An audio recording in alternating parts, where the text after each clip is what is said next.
Hello, welcome to PlayStation Access. My name is Nathan and I'm here with Dave. Hello. Dave, we're here to talk about King Arthur Knight's Tale. Press any button. Which I thought I put the name of the game on the screen twice. This is a game from Neocore Games. It's a follow-up to some older real-time strategy games, also in the King Arthur universe. They've also made Warhammer 40k Inquisitor Martyr. Yeah. Again, another game so good they named it twice.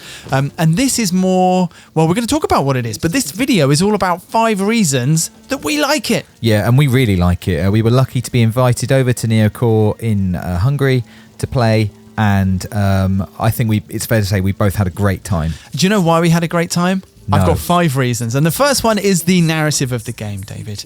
And the narrative of the game, obviously, we're in the King Arthur mythos. Yes. That's the word I've decided to use there. But they've twisted it around a little bit. I think in the older games, well, actually, one of the things that the studio does seem to do is shift the protagonist that you're playing. Originally, you were King Arthur, but then later on, you're his son. And in some of their other games, they did a similar thing. In this game, you're not King Arthur, you're Mordred. Yes, one of King Arthur's knights, I believe. Well, traditionally, sometimes it's his son or half-son, and normally the antagonist, normally the bad guy, who's kind of the nemesis of King Arthur. As it is here, this is a cool intro CGI that we're watching, by the way. Just I felt very Lord of the Rings inspired, which is why I particularly liked it. And it's just showing the big climactic battle that the game takes place afterwards. So this is the final kind of confrontation between Mordred and King Arthur, and then they both die, and then you as Mordred wake up and something's happened to Arthur. He's gone proper bad. And so the narrative is basically, as Mordred, you piece together Camelot, and you try to reassemble the Knights of the Round Table and to defeat whatever Arthur has become. And how are you going to do that, Dave? I don't know. With combat. With combat, obviously, always. Tell us a bit about the combat. Oh, well, I really like the combat, first of all. I think, as you can see right away, it is turn-based. It is. It's you have action points there at the bottom of your screen, which enable you to do everything and anything. So moving and using your skills. This could be just like a sword slash, or it could be magic.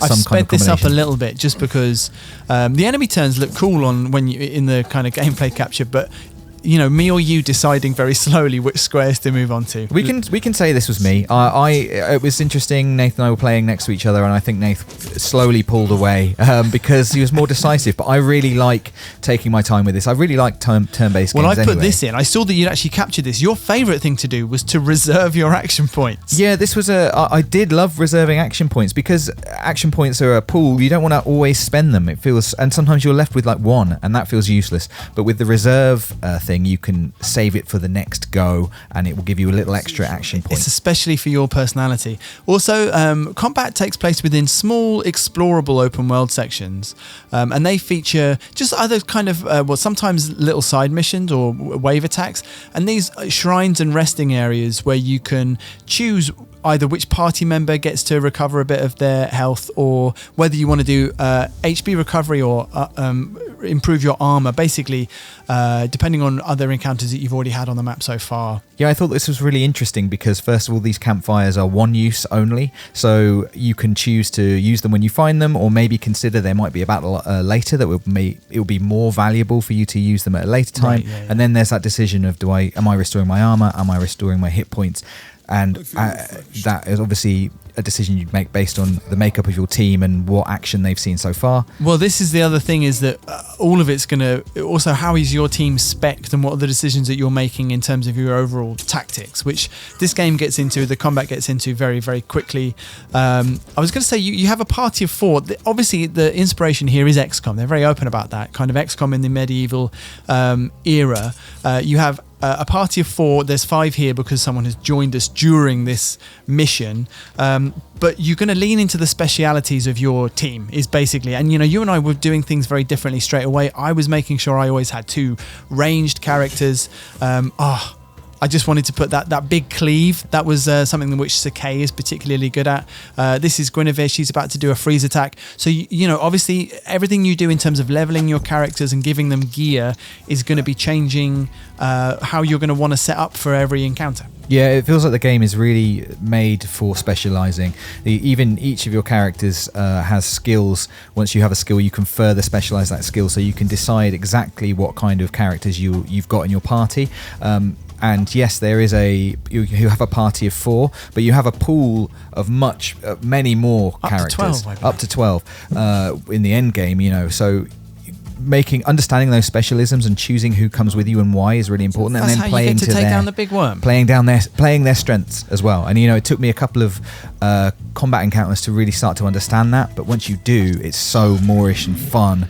And working your characters into the position where they're going to do the most damage and support each other, it's just really rewarding. And just at the end, obviously, I've shown the big worm, and this is the end of Act 1 boss. This is one of the versions of Arthur, or the sort of incorporations of Arthur that you battle. And I just wanted to put this in there to show the kind of the variety of combat. It's not just taking on units the same size as you. There are other bits and pieces that happen, and really, I guess that all of this, like XCOM, what will come of this is that eventually you understand the specialities of the specific heroes you've got, and you're choosing your group very carefully, and that tells a story. Yeah, exactly.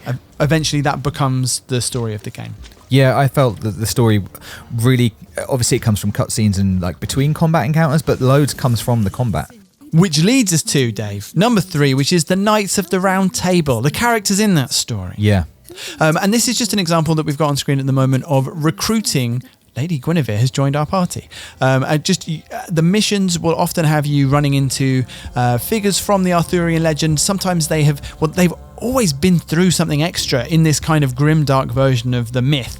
Like Sir Tristan, who has seen some bits and pieces. He's seen some stuff. He really has. And so what I was enjoying about this, we played for about 5 or 6 hours.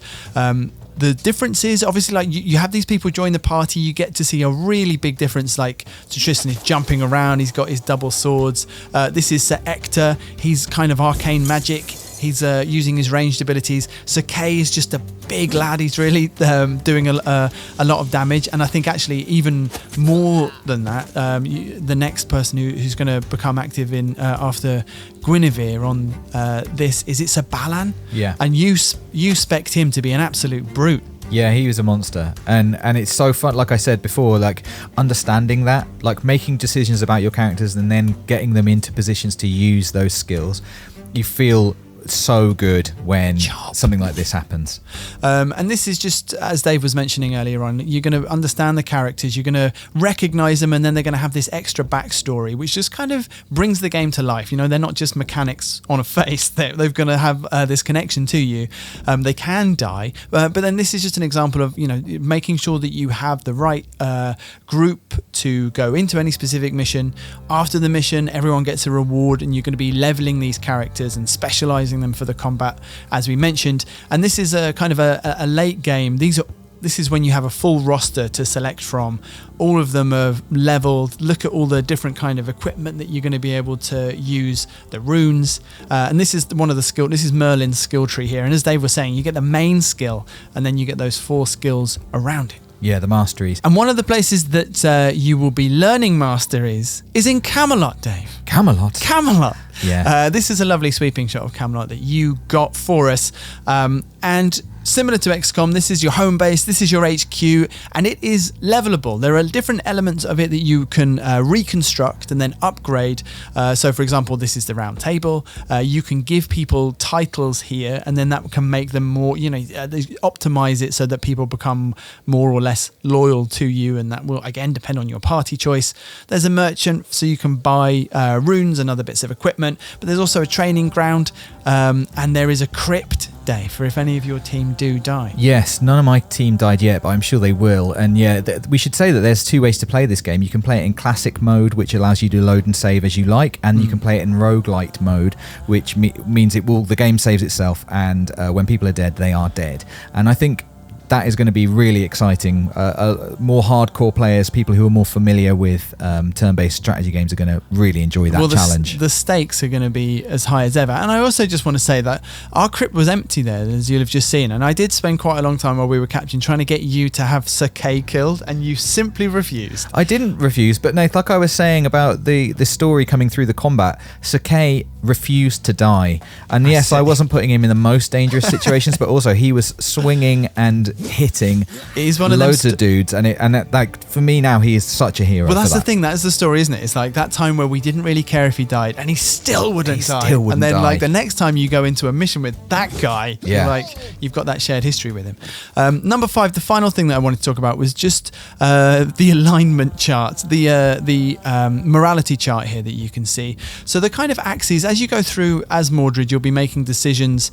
Basically, they'll come up like kind of ruler decisions that you make, and they might cost you a bit of gold, or you might get something back, and that will determine along these 2 axes what kind of ruler are you between rightful and tyrant, and whether you're more aligned with the old faith or Christianity. And as you can see, the path through the game that you pick through this narrative will lead to different unlockables in terms of items and also characters, and so like obviously tons of replayability there, but also like again just like a nice level of colour and flavour to the world. Yeah, it feels like everything in the game, going back to Camelot as well, everything is really informed by the mythos, and all the systems really fit well within it. It doesn't feel like they've put in special menus and things so that you can have an extra 10% XP.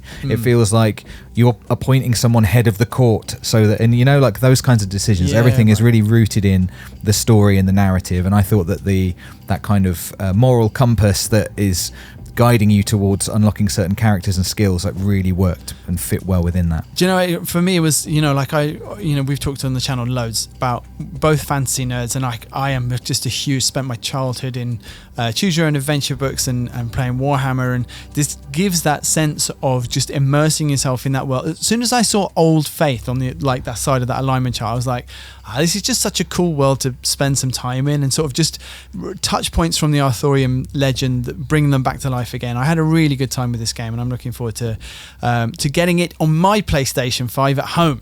Yeah, me too. I'm thinking I'm going to sink many hours into this, but in spite of myself, I know I'm going to be rightful. Not a tyrant. I want to be a tyrant, but I can't do it now. My Mordred was exceptionally reasonable, and I know you're going to sink loads of hours into it, Dave, and that's just going to be one mission. Yes. Thank you very much for listening to us talk about King Arthur Knight's Tale, which is coming to PlayStation 5 on the 22nd of February. Leave us a like if you enjoyed this video. Please let us know what you think about the game in the comments. I've been Nathan, Dave has been Dave, and we'll speak to you again soon.